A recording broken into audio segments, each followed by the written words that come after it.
This story begins from early morning to evening. A boy demonstrates his unwavering commitment. At 7 a.m. he runs 10 kilometers in the rain, each step reflecting his dedication.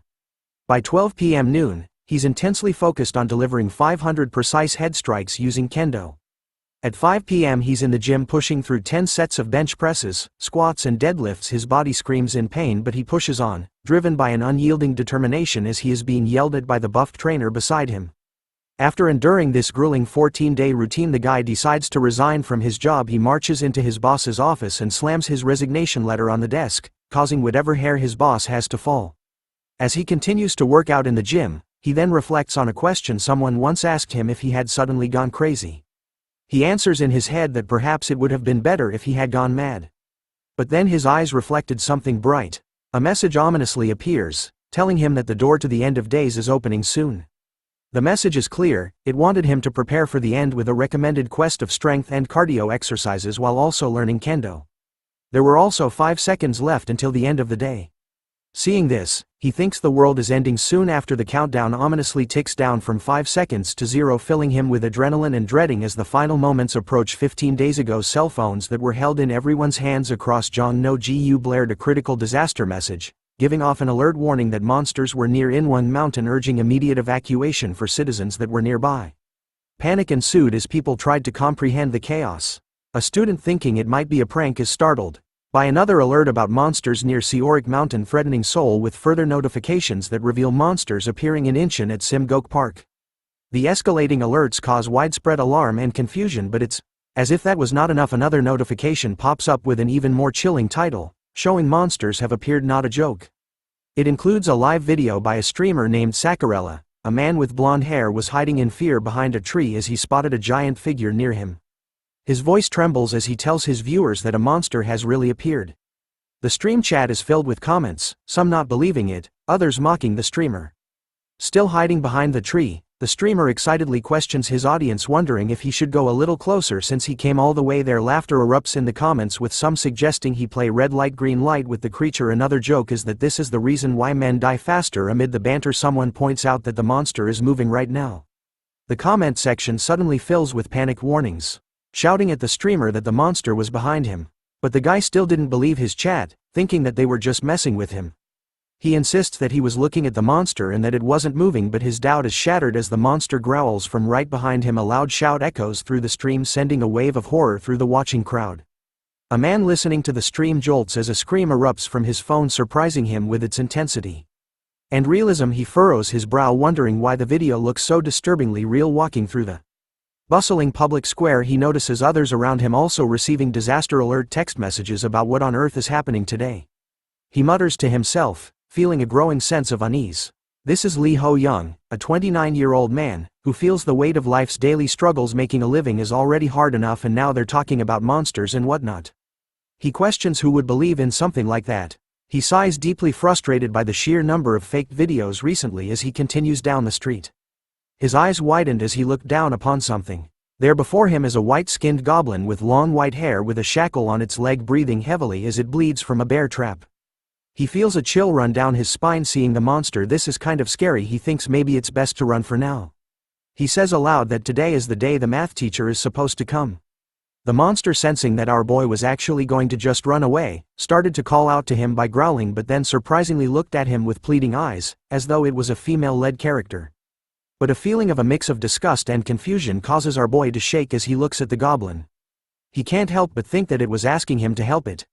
Despite the monster's attempts to act cute and ask for help, it's still too freaking ugly for him to help. Ho-young reminds himself firmly that he's a human and that's a monster, but those tear-filled puppy eyes make him hesitate. He wrestles with his thoughts, admitting he isn't someone who can easily show compassion to a monster. Thinking hard and practically, he decides he can't help it no matter how pitiful it looks. But just as he's about to walk away, the monster reveals a small photograph of its family, showing 2 other goblin parents hugging her. All of them doing the same peace sign as the photo is being taken. The goblin wipes its tears with a handkerchief, silently pleading for help.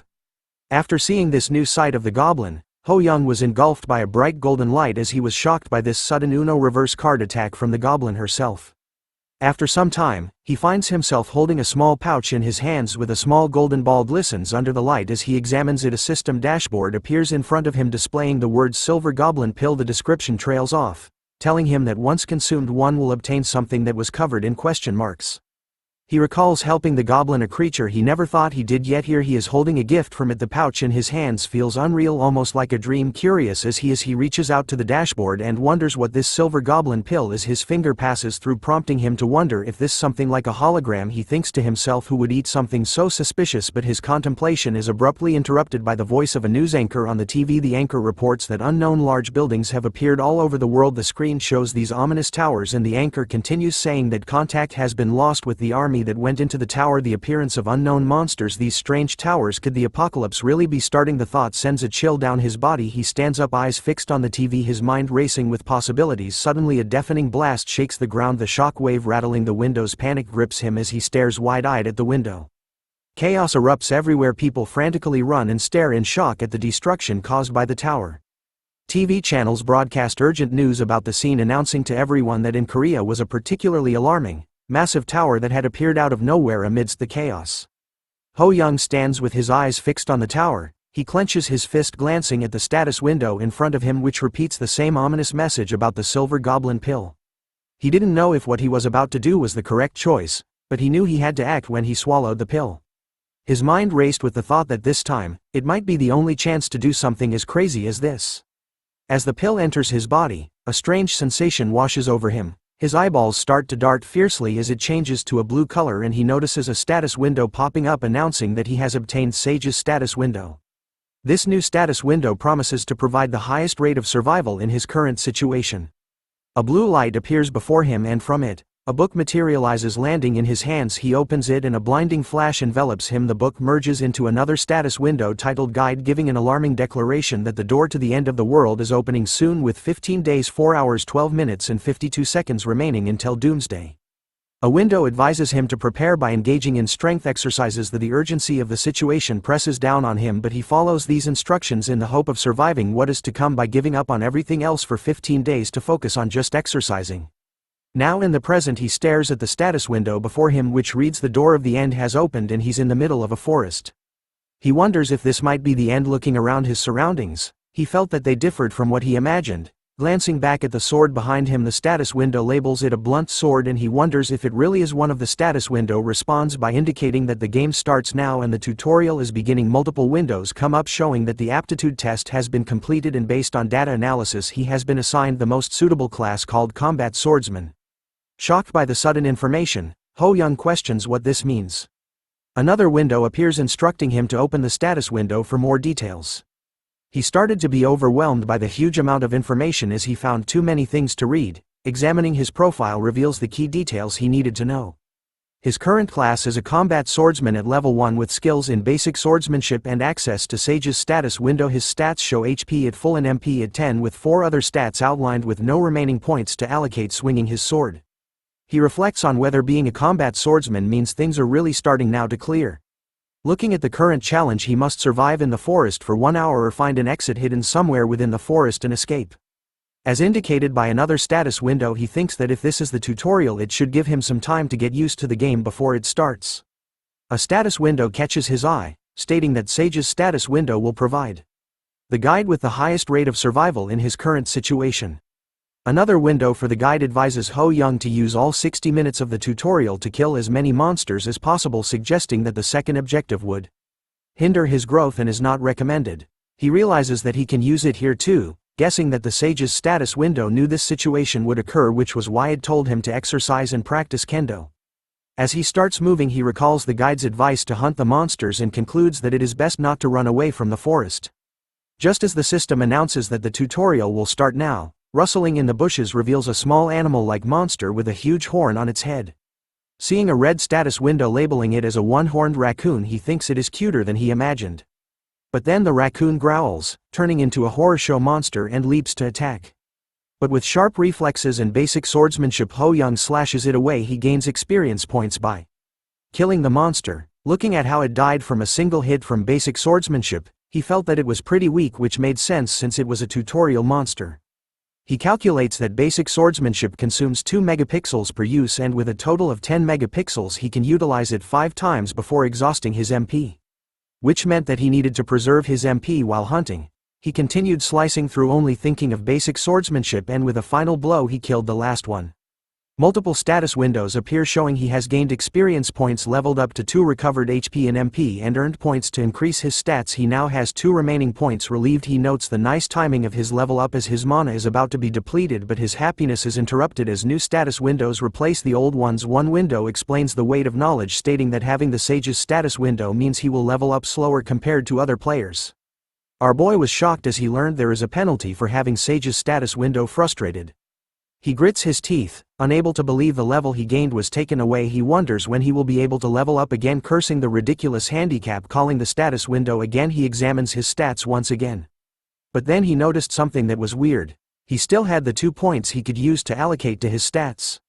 Thinking about the possibilities, Ho Young slowly realizes that what he has isn't a penalty, but an overpowered bug-like ability. Swinging his sword, fiercely slicing through the raccoons with a ferocity that leaves no room for error. Ho Young's eyes lock onto the status windows that appear before him as a rush of excitement floods him as they announce that he has gained experience points and has now reached level 2. However, just as quickly as the windows appear, they vanish into thin air, leading him to staring at his stats. He has fallen back to level 1 just as he anticipated, yet he sees that his remaining points are steadily increasing to 4 points now. He thinks to himself that the more he levels up, the more experience points he will need for the next level. This thought ignites a spark of strategy in his mind. It might be easier to raise his stats directly than to go through the grind of leveling up in the usual way. Thinking about it deeply, he contemplates his next move as he knows he must act wisely. His gaze shifts to his 4 choices, which were stamina, strength, agility and sensitivity. He narrows down his choices with a determined look in his eyes. Strength and agility would be the best for a combat swordsman, as strength would enable him to deliver more powerful attacks, while agility would enhance his speed and reflexes, making him a formidable opponent. But after deliberating for some time, he selected sensitivity as the stat to increase for now, as he felt that this was what he needed the most right now. A new status window appears, confirming Ho Young's choice of increasing his sensitivity by 4 points. After a while, he relentlessly slaughters the one-horned raccoons and marvels at how weak they seem as tutorial monsters given how easily he defeats them with the default stats he had at the beginning. Glancing at his status window, he sees the instruction to utilize the entire 60-minute tutorial to kill as many monsters as possible. As he surveys his surroundings, he realizes the real challenge is finding enough raccoons within the time limit. Noticing his sensitivity stat was leveled to 20, a sense of triumph washes over him as finding the raccoons has become much easier with his enhanced sensitivity. Feeling his newfound abilities, he's almost giddy with excitement, thinking he can now sense a kind of chi. But his happiness fades as dark energy looms behind him, accompanied by a notification stating he has defeated all monsters and a hidden quest is activated. A fierce roar pierces the air as a giant monster with a bright red aura emerges, and the status window commands him to defeat the level 2 one-horned raccoon alpha. Staring at the new beast, Ho Young wonders what the hell it was. Fear creeps into his mind as the raccoon alpha tightens its claws and leaps towards him with immense strength and speed. Instinctively, our boy jumps back, narrowly avoiding the attack and tumbling far away from the new boss monster. Panting hard as he tries to catch his breath, Ho Young grapples with the realization that it's incredibly fast and that this monster is the boss. The alpha stomps its feet into the ground while Ho Young struggles to steady his nerves, as this creature was unlike the others he had faced before. The alpha raccoon charges again, but with a determined glare. Our boy swings his sword, slicing through it. Relief floods him as he thinks it's doable. The status window confirms his victory. He has defeated the boss, cleared the hidden quest and earned gold. Catching his breath, he gazes at the alpha's dead body, feeling a swell of pride knowing that he was actually now level 7. The window reappears stating he has completed the tutorial. He hadn't expected the hour to stretch so long, but now it's over.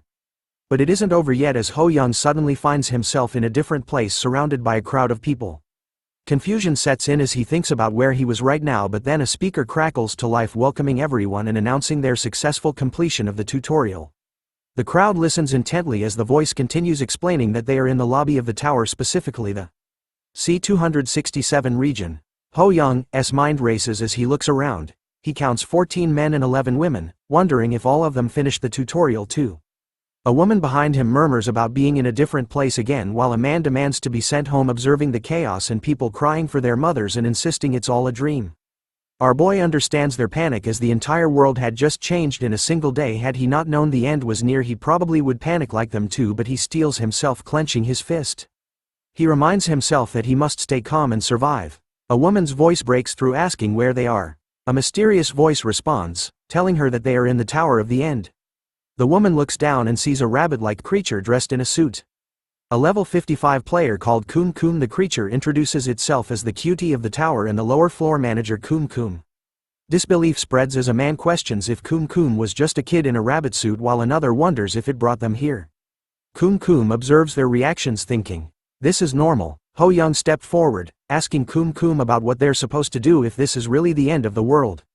Pointing a finger at our boy, Kum Kum responds that what Ho Young said was a great question. The manager, with a sinister chuckle, reveals that all 22 players will now participate in a game with their lives at stake, hearing that the crowd is thrown into chaos. Panicking as well, Ho Young fought to maintain his composure as Kum Kum reveals that all the humans of Earth were now in the tower right now, and that they needed to work together for each mission on each floor to climb the tower. Ho Young continues to question him if they can return to their normal lives upon reaching the tower's top. Kum Kum, with a mischievous wink, admits that it doesn't know. Annoyed by that reply, Ho Young presses on, questioning the point of climbing the tower, but Kum Kum turns his back cryptically, stating that some things don't need meaning and that only death awaits those who don't climb. Silence fell over the crowd as Kum Kum mentions that many people have already perished in the tutorial. Shock gets Ho Young hard as he hadn't considered this fact, as it was just the tutorial, but many people likely couldn't survive it. Faces of people he knew flash before his eyes as he remembers them, and despair grips him. Kum Kum then asks if anyone here was willing to kill him. He promises a special reward for the one that helps him, as he needed to die in order to get home. But Ho Young's mind races, thinking that this was a trap despite Kum Kum's harmless appearance. He was still a level 55, something that he couldn't beat right now, so he decided to stand back and watch for now. A status window appears suddenly, advising him to help Kum Kum get home. Conflicted, Ho Young questions whether attacking the rabbit was a wise choice as sweat drips down his hand. He thinks that it wouldn't hurt to listen to the guide since it had helped him so far, but questions whether he should do something this crazy. But just as he was deciding, a man steps forward, volunteering to kill Kum Kum, saying if he wants to die so badly then he should kill it. Hearing him, Ho Young gets upset now that he was too late. The man prepares for the attack, vowing to make it as painful as possible. He charges at the rabbit, who was standing still, waiting for the strike, but then the man's face was met with a rather powerful punch, sending him flying towards the crowd as Kum Kum calls him weak. Only a path of blood could be seen going past everyone before a huge splatter of blood appears on the wall behind them. Stunned at the sudden transformation of Kum Kum and the tragic end of the man, Kum Kum sarcastically apologizes for counter-attacking. Panic spreads with people screaming and fleeing, shouting about the man's death. Ho Young was rooted in place, consumed with fear, knowing that it could have been him if he had volunteered first. Kum Kum reverted to his original form and tried to calm everyone down, laughing off the incident as a mistake and asking if there were any more volunteers. Even after what happened, the guide was still asking Ho Young to help the lower floor manager Kum Kum get home. Kum Kum, with a crazy smile on his face, asks if anyone wants to help him get an early mark. The room falls into an eerie silence as everyone tries to process what just happened. Ho Young's mind starts racing as he begins to suspect that the guide lied to him, making him wonder why it would deceive him. Suddenly his eyes lock onto Sage's status window that has been triggered. Intrigued, he examines the options. Sage's eye enables him to look at the status window of other people. Guide, which is used through Sage's status window. The guide will be sent to him at times. However, because of these skills, Ho Young will level up slower compared to other players. But the sight of the new skill, Sage's eyes, catches his attention as he couldn't believe that there was another skill besides guide. But he wonders why it was activating right now all of a sudden. As he ponders the significance of the Sage's eye he just discovered, he glances at Kum Kum while choosing the Sage's eye. A grin spreads across his face, thinking he finally understands the situation. Kum Kum, acting cute and innocent, tells everyone that he wants to go home. Ho Young raises his hand, volunteering to help, as a surge of confidence runs through him as he thinks the guide wasn't lying. After all, Kum Kum loudly calls out Ho Young's name and level, prompting him to confidently declare that his level isn't important when he's doing a good deed. Kum Kum, with a fierce look, agrees and urges him to send it home quickly. A woman from earlier interrupts, reminding Ho Young of the danger they just witnessed. Others join in, urging him not to do anything reckless, but he confidently tells everyone that it's okay and that he has a plan, leaving the woman speechless and the crowd uncertain. Facing Kun Kun, he confidently declares they'll witness something exciting, gripping his sword tightly.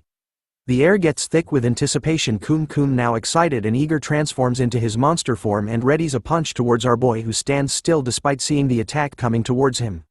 His eyes locked on the rabbit's fist, approaching with deadly speed just as he remembers that there was something strange about what Kun Kun said earlier. A flashback is seen where he announces that 24 players will play a game with their lives on the line. But Ho Young was sure that there were 25 people here instead.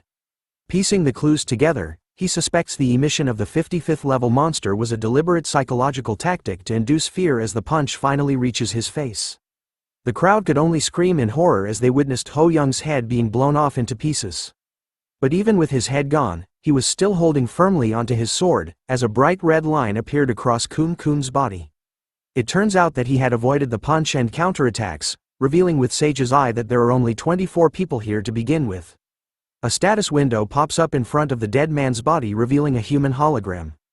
Created by Kun Kun, who compliments Ho Young for being pretty good while showing his profile as every stat he had was 0 but still at level 55, noting that this was not his true form but just a hologram that disappears when damaged. As he finally starts to disappear, Kun Kun leaves them with his last few words: "For those who have courage, may the odds be ever in your favor." Just like in Hunger Games. This sudden reveal stuns everyone as Kun Kun then vanishes completely, leaving behind a small blue-green ball that gives a player 1 additional stat point. The crowd buzzes with confusion and curiosity over the hologram, which is fake. They murmur over what happened as a man approaches Ho Young, asking him how he knew. He explains that he saw blood pass through Chai Yi's soul. Her face and clothes should be covered in blood due to the proximity. Yi's soul looks at herself, her eyes widening in realization. Ho Young concludes by saying he thought it was all a show and thinks it's better to make up an excuse rather than reveal his real skills.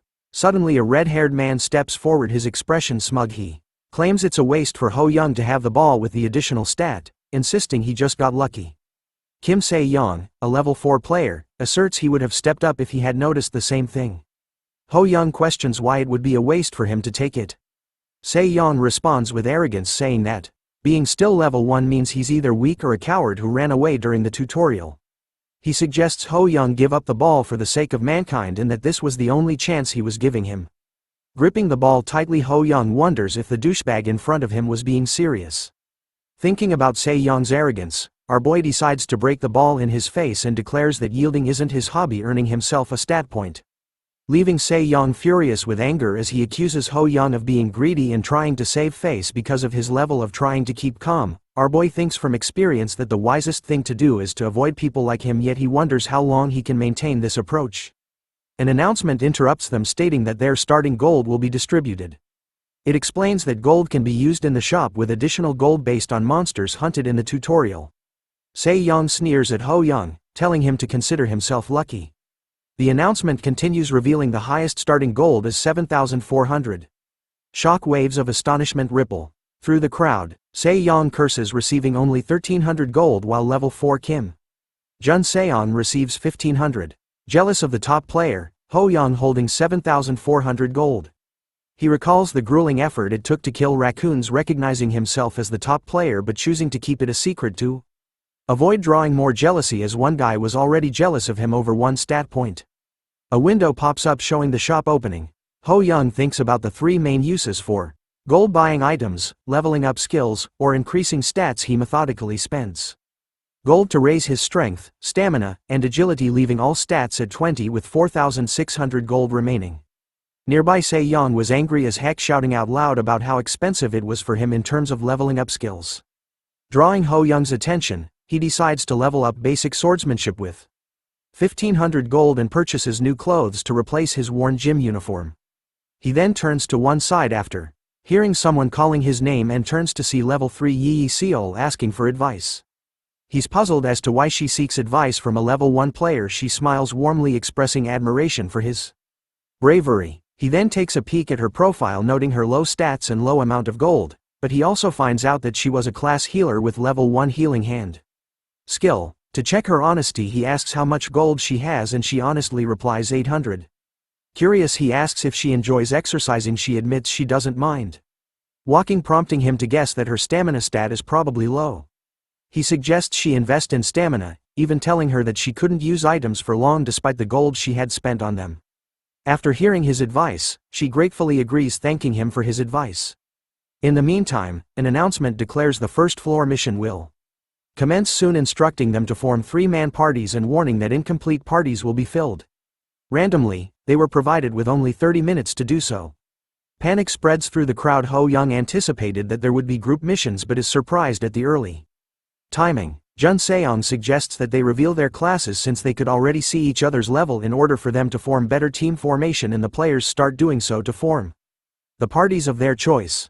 Yi Sol requests Ho Young to team up and he agrees, since he had no reason to refuse a healer. However, other players avoided his party, citing excuses.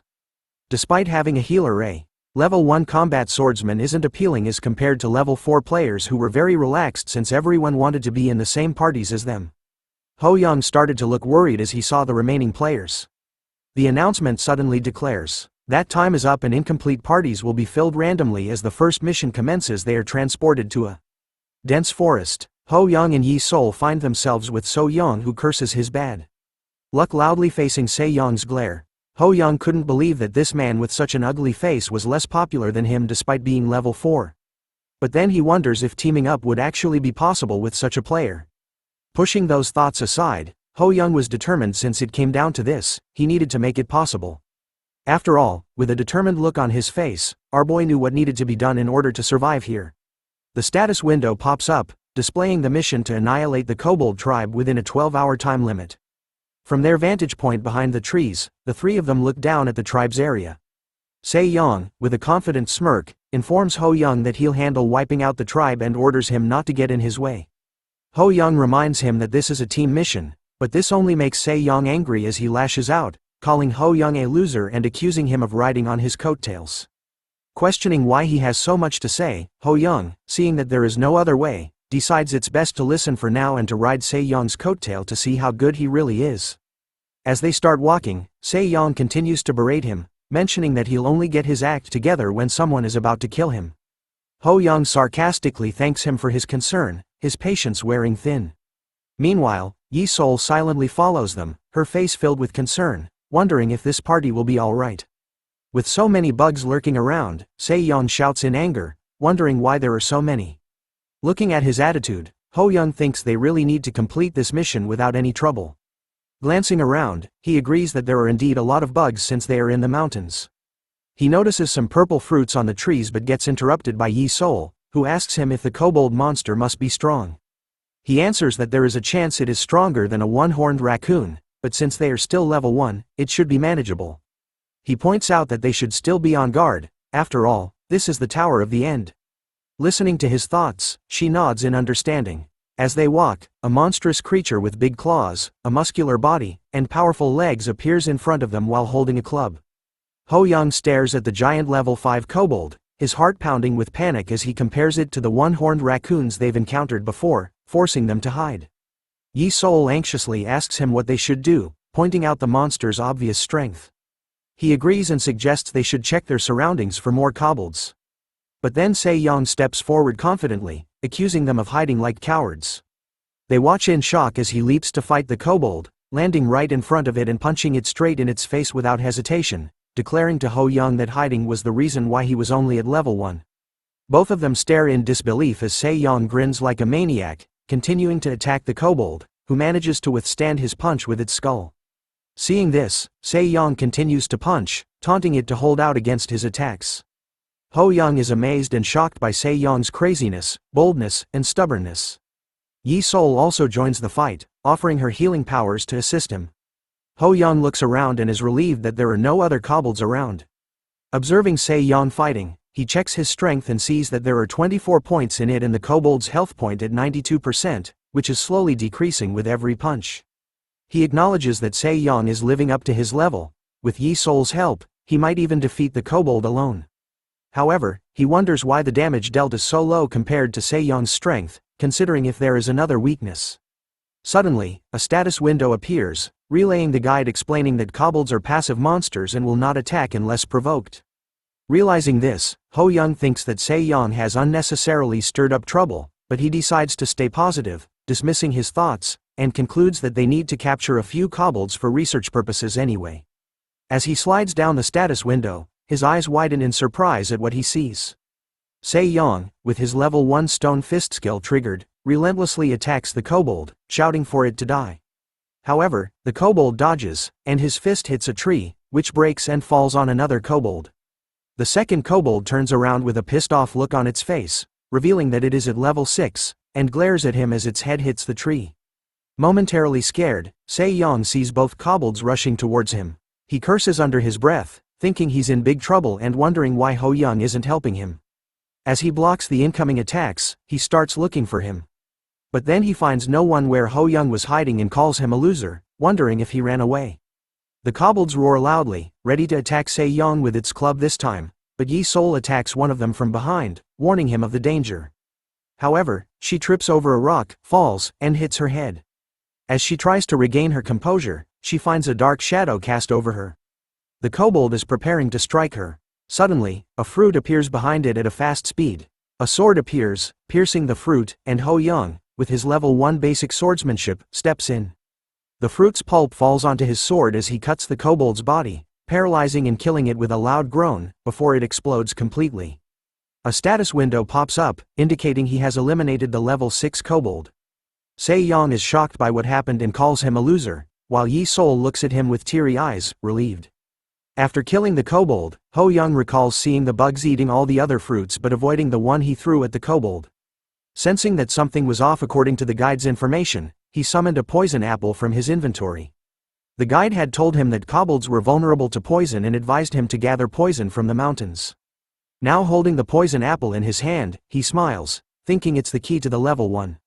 Meanwhile, Se-young, gritting his teeth after using so much of his time fighting a level 5 kobold, watches as Ho Young helps Yi-Sol to her feet, asking if she's okay.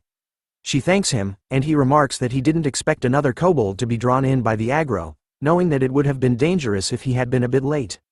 She acknowledges this, thanking him for his timely help, and he replies that he's relieved. When she asks where he went, he tries to answer but is interrupted by Se-young, who calls him a loser.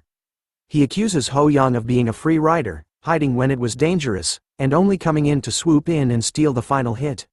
He continues to curse at Ho Young, calling him an unethical bastard and recalling how he gulped down the stat points earlier. Ho Young looks at him speechlessly, wondering what he's ranting about as Se-young walks away, grumbling about being the bigger person since his level is higher. Ho Young starts to think he's a lunatic, but then he sighs, realizing that Se-young's inability to read the room will make things even harder. As the sun sets, they arrive at the Kobold tribe. Se-young sees himself as a national hero in the punching scene and fights fiercely, sure that these lowly monsters can never stop him. But then one of the kobolds manages to return a hit to his face, while the others were easily killing them one by one. Seeing this, he punches the kobold furiously, eliminating them one after another.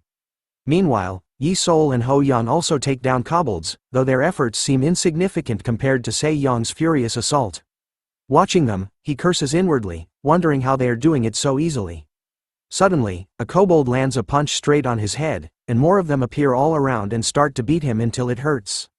In pain, he begs desperately for someone to save him.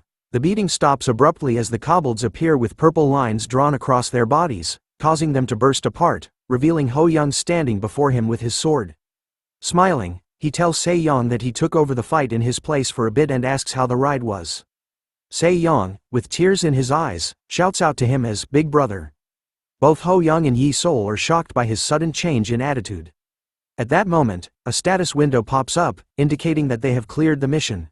3 of them return to the lobby, the weight of their experiences hanging heavily in the air. Se-young with an embarrassed look recalls what he had done. He remembers prostrating himself before Ho Young told him he would serve him and even called some level 2 newbie sir. As the trio levels up, Yi-Sol congratulates Ho Young, who thanks her with a humble smile. Se-young was trying to suppress his anger, thinking that the only one he wanted to serve was his boss. He grits his teeth at the thought that it's over for him if this gets out, but as a man he cannot go back on his words. Glancing at him, Ho Young wonders if Se-young needs to go to the toilet to poop or something. While Yi-Sol looks around and guesses that nobody's there yet, which makes her wonder if they were the first ones back. Ho Young replies that it looks like they cleared the mission faster than the others because they were lucky and managed to find the kobold's weakness. Se-yeon was processing the fact that they were in first place. Yi-sol shouts that it wasn't just luck, it was all thanks to Ho Young's observational skills, as she could have never thought of using poison. Ho Young laughs off her compliment, saying if it weren't for her support it would have been much harder, but secretly he feels like a fraud. In the meantime, other parties also start arriving and Ho Young notices Jun Seong and Jun Ho's party. He figures that they must have found the poisonous apples too, but he wonders if the other parties will make it back fine.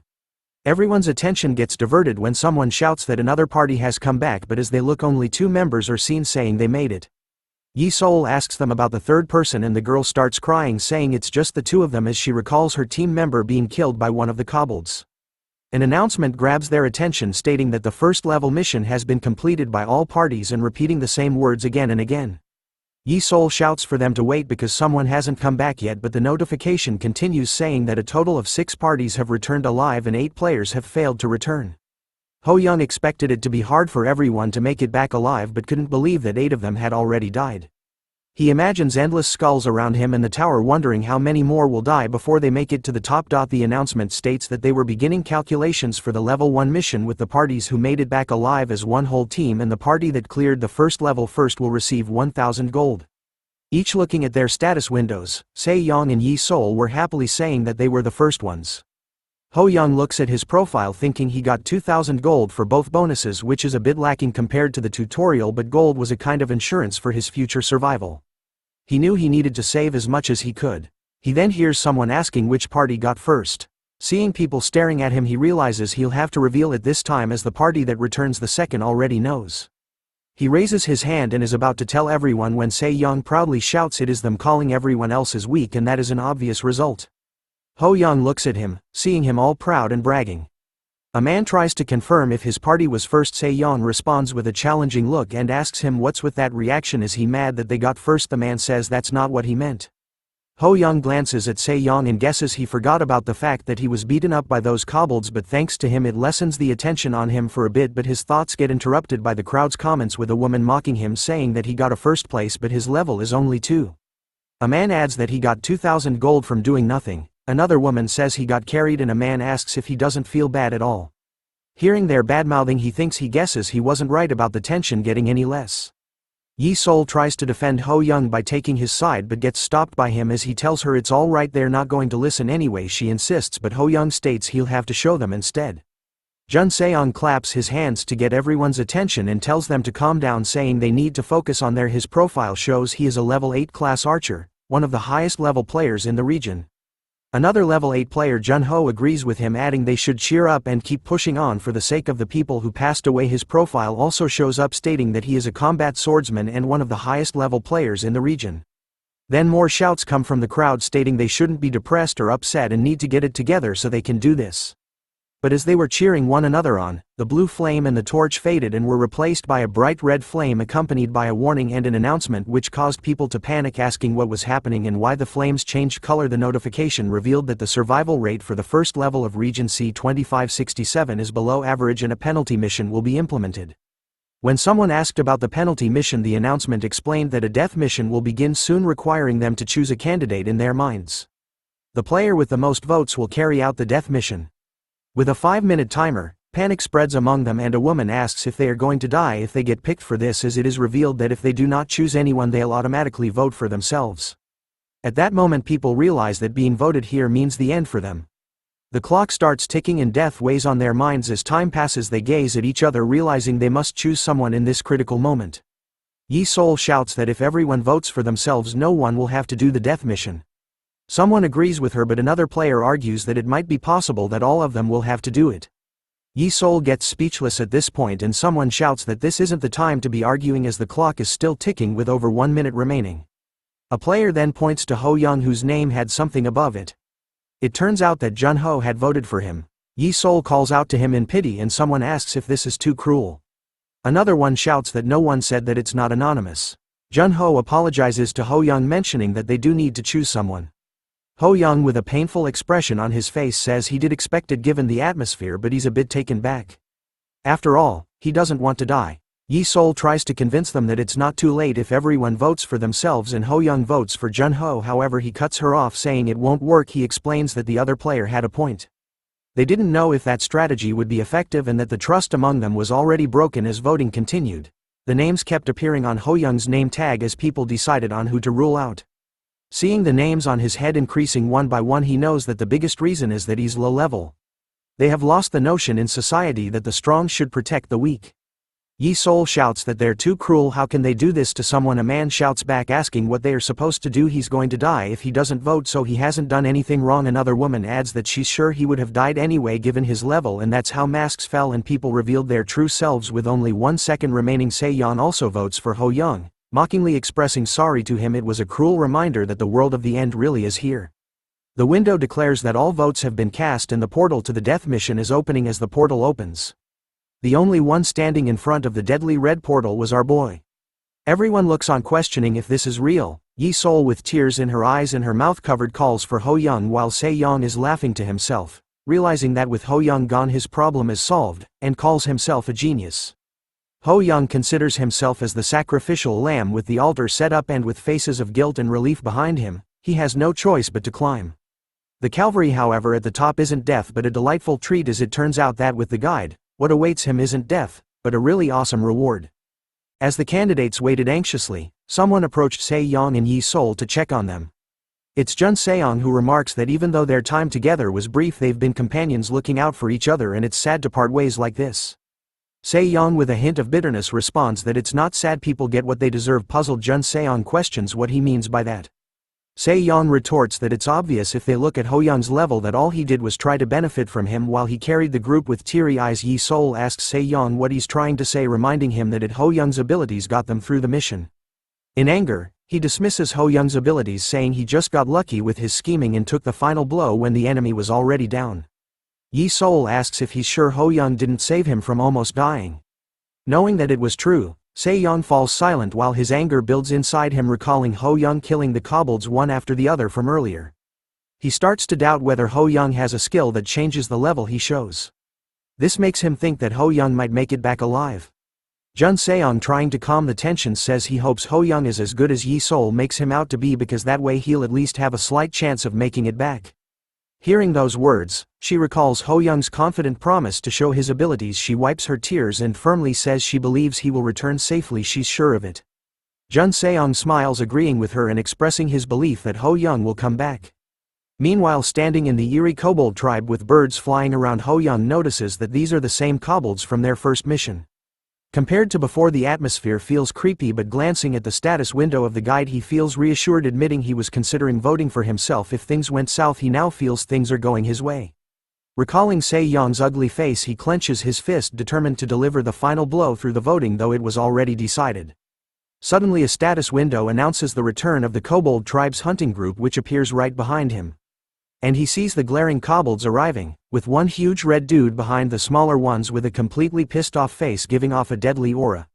The notification alerts him that the death mission will begin, instructing him to kill the chieftain and the hunting group that are enraged by the death of their tribesman. The level 12 kobold chieftain grows menacingly and they charge at Ho Young. Facing a boss monster on a death mission, he feels a surge of adrenaline. The guide's status window indicates the kobold chieftain is the dungeon's boss and, like other kobolds, is weak to poison. Wasting no time at all, Ho Young finds the poisoned apple and drips poison apple pulp on his sword, considering that a level 12 boss monster along with others is nearly an impossible opponent for anyone else. The kobold roars and swings its spear at him, but Ho Young dodges, letting it hit the ground. Strikes the kobold with his level 2 basic swordsmanship. Confident that this time will be different, he kills all the side characters with a sigh of relief. He thinks only the chieftain remains, holding onto 2 blades. Our boy shouts at the boss monster, ready for the final showdown. He swings his sword at the chieftain, who deftly avoids it by pulling back to minimize the impact, impressed by the monster's skill. He acknowledges it as a true death mission boss, but the chieftain turns around and starts running in the middle of their fight, leaving Ho Young with a stunned expression on his face. So he chases after it, frustrated, wondering how it can call itself a boss monster. As he attacks from behind, the chieftain's HP decreases. He believes that the fight will soon be over. This made him wonder if this stage was meant to be easily cleared as a bonus stage. Launching his attack, he's suddenly surprised when his sword doesn't penetrate the chieftain's body. He notices a bright red full moon in the sky and the chieftain's eyes flashing red. It attacks, injuring Hun's right shoulder and causing blood to spill out as he couldn't react in time to the chieftain's sudden attack. Back at base, Seon comments that they can't do anything about someone who's already dead and declares that he will carry the team for the rest of the floors. Yi-Sol prays for Ho-young, prompting Se-yeon to ask if they understand what death is and criticizing her for praying for someone already dead. Hearing that insult, she scolds him and says that even when the world is in this state, he should have some conscience. Se-yeon laughs, questioning if he said something wrong, but a voice interrupts their bickering, pointing out to the portal. They all look and see Ho-young returning, with the area healing the slash wound across his chest. An announcement declares that the player who participated in the death mission has returned alive. He smiles and confirms "I'm back" as he returns safe and sound. He recalls the guide's warning about the chieftain's increased abilities. When its eyes turn red after getting injured, he notices its red eyes moving backward with his HP decreasing. He leans against a tree trying to stop the bleeding. Seeing the Kobold chieftain charging at him with its HP constantly decreasing over time, Ho-young realized that all he needed was one good hit, but how he was going to do it was the problem as the chieftain rushed to attack. He dodges the strong attack, causing the chieftain's sword to punch a hole through the tree. He realizes that while a sword may not be able to cut a wall, a nail can pierce it. During this entire fight, Ho-young had been thinking that a sword was a weapon only for slashing subconsciously. Coming up with a new idea, he sees the chieftain charging towards him once again. This time, he was going to use its momentum as it rushes towards him, combining his new attack with his own weight to it. The chieftain leaps high into the air, striking this time with two of its blades at once. Ho-young, in that moment, focuses everything into a single ball, and unleashes it all into a single point, piercing a hole straight through the chieftain. Seeing how his planned work brought a smile to his face. In the end, he gained a new skill called stabbing, as the system announced that he had cleared the death mission. Back at the safe zone, Yi-Sol didn't waste any time and immediately threw herself towards Ho-young in order to hug him, but before she could reach him, something huge slammed her out of the way, causing her to roll back quite a few times as she finally stops herself with the help of a nearby pillar. But the sudden attack left her all confused and dazed. Even Ho-young was confused by what was happening as someone else managed to hug him first. It turns out to be Se-yeon, who proudly declares that he has faith in his big brother to return back to them safely. Se-yeon laughs heartily, declaring that a lowly death mission could never stop his big brother, the strongest in the universe. Ho-young clenches his fist, holding himself back, wishing he could just beat the crap out of Se-yeon. Another player, Byung-chul, interrupts their reunion, raising an eyebrow as he asks if he really cleared the death mission. He adds that he's glad Ho-young is okay, but if he had cleared the mission, he should have gained a lot of experience points. Yet, they could see that his level was still stuck at 2. The other players start to talk among themselves, noting that he was still level 2 and wondering if it was like the rabbit mod, implying it might be nothing. Hearing their words, Ho-young reflects that he thought he had grown accustomed to it, but the world still insists on keeping the weak in their place. He recalls the time when he was a child and received his academic assessment result. He remembers people whispering behind his back, with a girl saying he topped the midterm, and a boy accusing him of cheating. Questioning how a pathetic orphan could get top marks without going to an academy, he thinks they can't allow a worm to wriggle about, so they want to step on it and crush it. Even after so many years, he's standing here again, surrounded by a mob mocking him.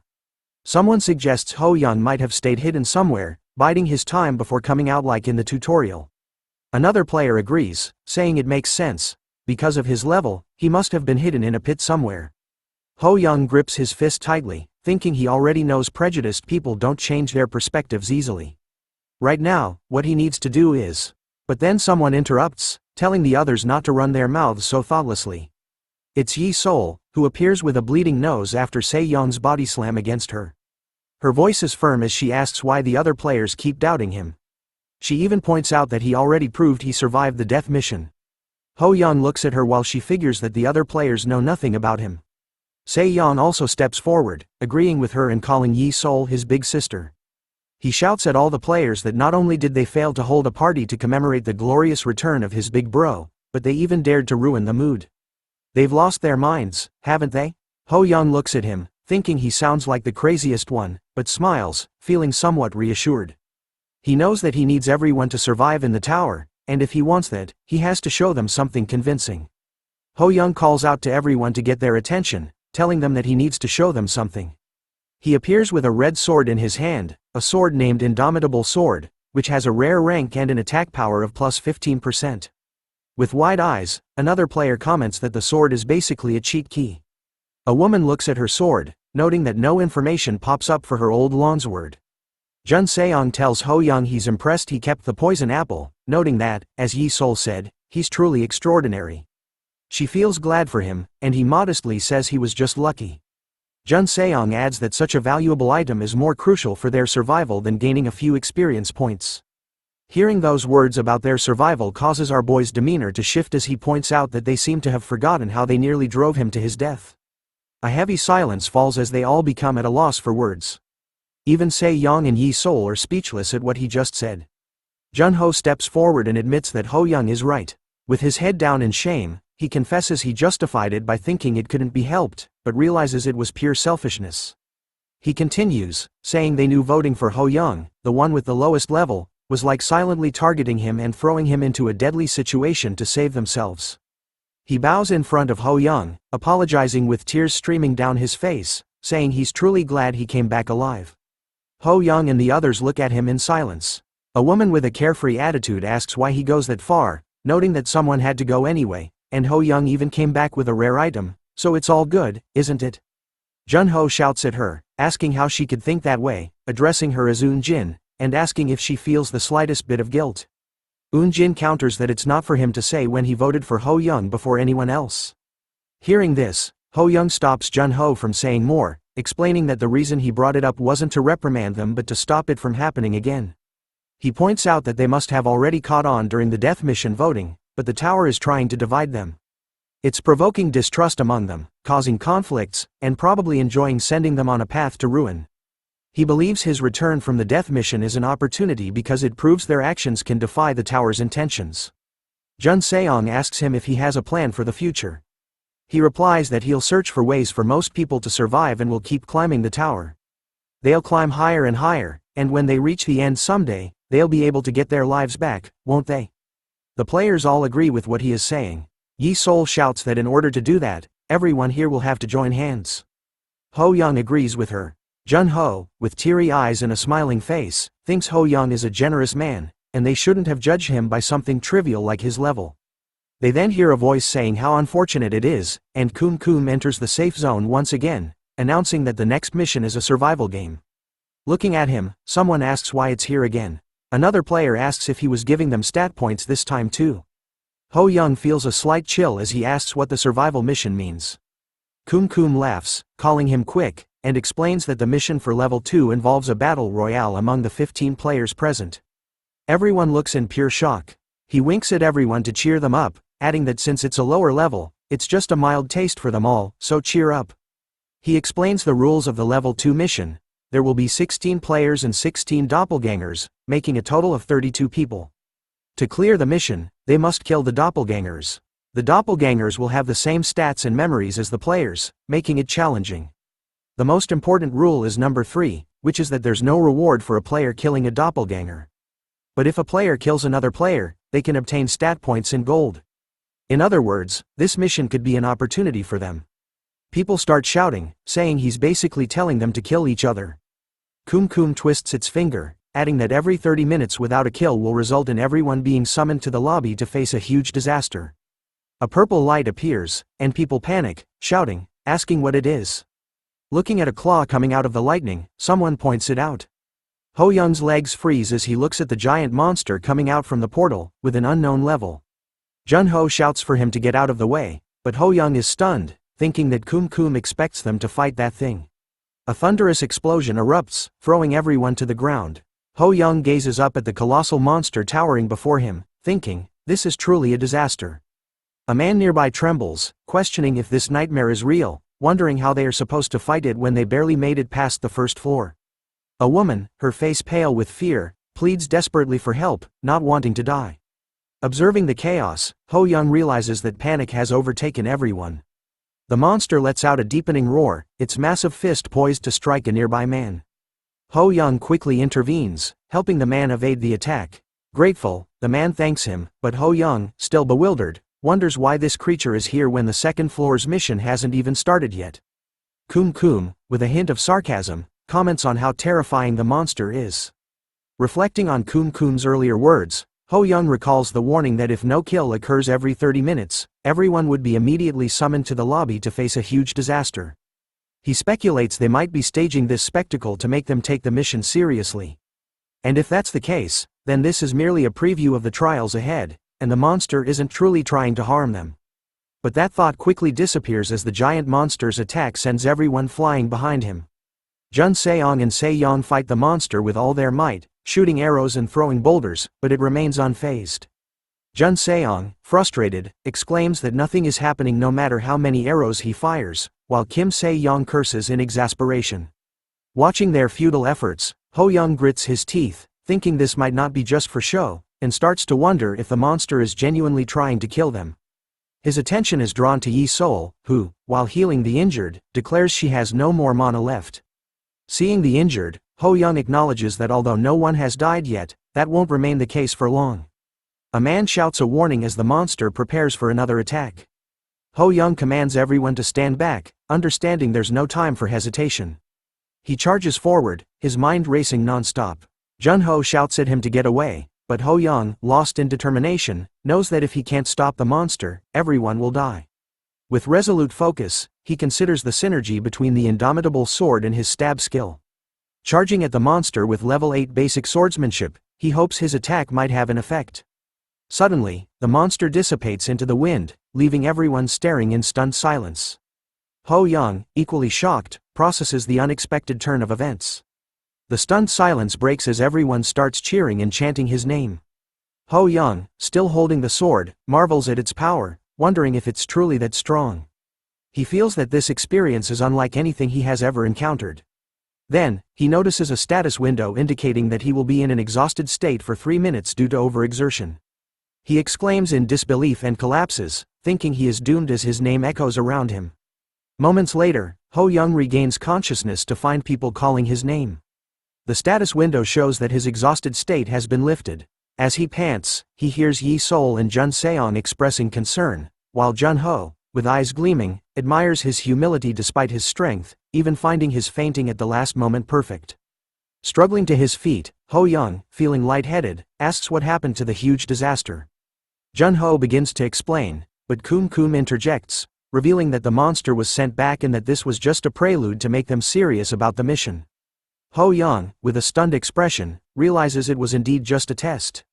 Kum Kum adds that it wasn't very exciting because everyone was too friendly despite nearly dying. It also brings their attention to the rule that a kill must happen every 30 minutes, which implies that the people beside them might be their killers.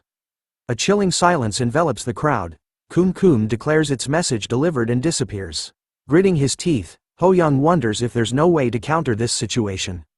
The blue light appears again, and Jun Ho grimly states that if they can't identify the fakes, they will have to kill each other. Another player urges them to find a solution quickly. Someone suggests marking everyone since the fakes share their memories. Another man questions what they should do next. Ho Young draws their attention as he says he has an idea. Yi Sol, intrigued, asks what he has in mind. Ho Young proposes that during the mission, only he will act while everyone else gathers at the highest place on the second floor. If anyone else takes action, they should be considered a fake and dealt with accordingly. A bulky man, level 9 On Se Chong, a former Special Forces member and a specialist in survival, questions the plan. A woman, skeptical of Ho Young's low level, asks why they should follow his plan. Ho Young reminds them of Kum Kum's warning that there is no reward for killing a fake, but a player who kills another player gains stat points in gold. He knew that the instructions were asking them to fight the doppelgangers, but he emphasizes that the tower wants them to kill each other, not the fakes, and he refuses to play by the tower's rules any longer, believing this is the best solution. But the same woman isn't convinced by our boy, but then Jun Seong raises his hand and agrees with the plan, suggesting they could minimize as much damage done to them in this way. He then asks Ho Young if he can identify the fakes.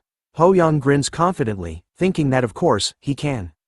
In the forest, the status window indicates the second floor's mission is starting and reminds them that they must kill at least one person within 30 minutes. There are 16 players and 16 fakes. Se Yong, traveling by himself, is annoyed by the risky plan, and hides behind a tree. A voice calls out, noting his size makes him easy to spot. Relieved, Se Yong comes out after recognizing Ho Young and expresses his relief, as he thought his big brother was a fake. But with a swift slash, Ho Young splits Se-young's body in two, ending his life in an instant. As they enter the forest, Ho Young insists on handling the killing himself. A status window announces the start of the second-floor mission. Players must kill at least one person within 30 minutes, with 16 players and 16 fakes. His eyes are locked on the guide's status window, which reveals that the first player to reach a certain sensitivity level will receive the impeccable senses skill, an ability crucial for identifying fakes as a reward for being the first to attain that achievement. Hoang feels a mix of pride and anxiety as his earlier boast about distinguishing fakes seems to come true with this skill.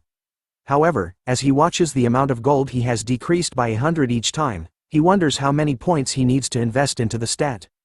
Suddenly, another status window congratulates him for being the first to achieve a sensitivity stat of 50, awarding him the impeccable senses skill.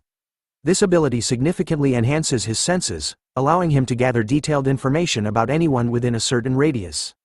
Ho Young looks at his hand, now glowing with a blue aura, and marvels at the newfound clarity in his perception, as if the world has gained a sharper filter. This is what he got after spending more than half of the gold he had.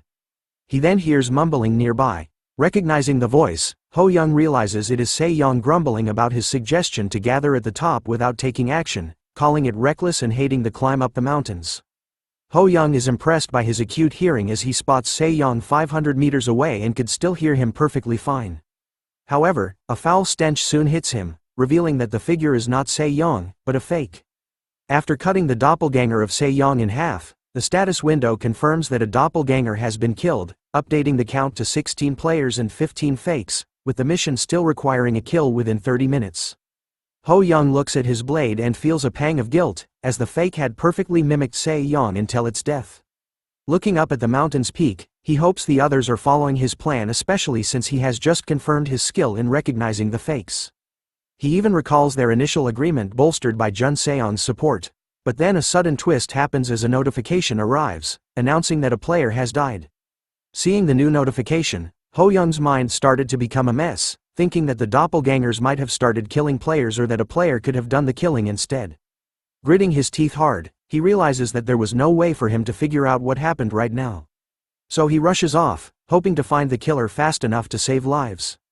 As he climbs a nearby tree, looking for the killer, Ho Young finishes off another fake, only to realize with growing horror that another player has died, bringing the count to 14 players and 14 fakes. He frantically searches for the killer, his heart racing as he follows sounds that lead him to the fake level 5, Go Yeon-woo, who has just murdered a player. He kills it, and the status window updates to 14 players and 13 fakes.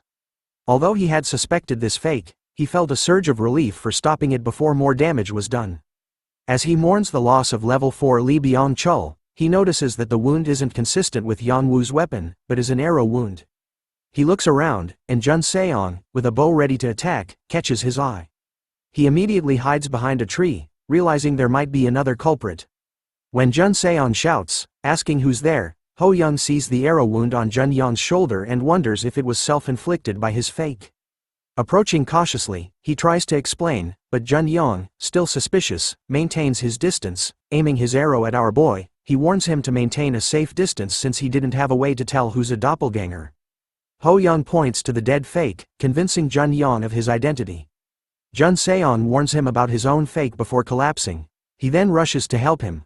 After a while, Ho Young helps Jun Seong to walk, and they move forward together. Overcome with guilt, he apologizes to our boy, expressing regret that if he didn't let him escape, others might still be alive, and that he has only caused trouble. The horrifying thought of a malevolent fake bearing his likeness and causing chaos weighs heavily on him. Ho Young reassures him, insisting that he is not to blame, as they are all victims of the tower's cruel trials, and their sole focus must be on escaping alive. Suddenly, Lee Hoang's senses sharpen as he sees Yi Sol and Jun Ho rushing towards them, calling his name. Yi Sol, visibly relieved, announces that they are safe and shares her worry after hearing about the deaths of other players. Jun Ho, equally distressed, expresses disbelief at the rapid loss of 2 players. Yi Sol quickly examines Jun Seong's injuries and offers to heal him. However, Ho Young interjects, urging Jun Seong to step back, as the approaching figures are not the real ones, but fakes, which turns out to be true as they reveal their true forms to them. Jun Seong steps back, preparing his arrows against them as he watches Yi Sol and Jun Ho's fakes charging at Ho Young. As they clash blades with one another, the fake Jun-ho brings out the old grudge from a death mission, and questions whether Ho-young still holds resentment despite his being known for his kindness. Jun Seon also joins the fight, telling our boy that he'll confront the other fake. But as he fights against Jun-ho, our boy starts to get confused by the boldness of these fakes, and wonders why they dare face him so audaciously, especially when one of them holds Yi-Sol's memories, which should make them aware of how powerful he is compared to them. Yi-Sol's fake seizes the moment when our boy is lost in his thoughts and attacks him from behind, but he evades her strike with skill. As both fakes continue their assault, Lee Hoang expertly dodges their attacks. Just as he continues to counter, an arrow narrowly misses his face, leaving a small cut across his cheek instead. That's when Jun Seon's voice cuts through the air, complaining that it was a pity. With an evil and creepy-ass smile on his face, Jun-ho reveals his true nature, thinking that if his arrow had hit our boy in the head, it would have been checkmate. A few moments earlier, as Ho-young takes down the fakes of Go Yeon-woo, Jun Seong, a 35-year-old archer with a past as a fisherman from Ulsan, watches from behind a tree, a smirk curling on his lips. With practiced ease, he knocks an arrow, revealing his dark hobby of human hunting. In the present moment, Jun Seong reflects on his slip into dialect, realizing his excitement got the better of him. He taunts Ho-young, asking him what emotions are churning inside him, betrayal, guilt, or anger. Ho-young, recognizing the madness in Jun Seong's eyes, realizes that this man is even more crazier than he had thought. He says to him that he was wondering when he would show his true colors.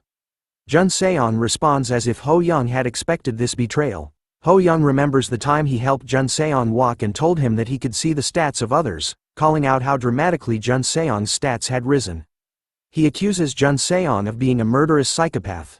Jun Seong's fascination grows, his tone laced with envy, as he asks if Ho-young has somehow received the tower's favor. Ho-young, dismissive of the small talk, demands to know why Jun Seong is willing to kill others, questioning whether the allure of gold and stats is really worth it. He points his sword, its blue aura glowing menacingly, directly at Jun Seong. Jun Seong, unfazed, explains with a twisted sense of satisfaction that in this world, killing people brings rewards, not penalties. He draws back his bow and releases an arrow towards Ho-young. Ho-young, who had hoped there might be a deeper motive behind Jun Seong's actions, realizes his mistake. Jun Seong is simply a psychopath who was biding his time. As Yi-Sol, Jun-ho closes in for a fight, Ho-young clashes with them, dodging Jun-ho's strike first, before spinning around in the air and kicking straight in the back, sending him flying far away. While dodging Jun Seong's relentless arrows, he breaks each one with precise movements, but a second arrow appears out of nowhere. Our boy twists his body in the air at the last moment, narrowly dodging the powerful arrow attack that destroys a tree in a single hit.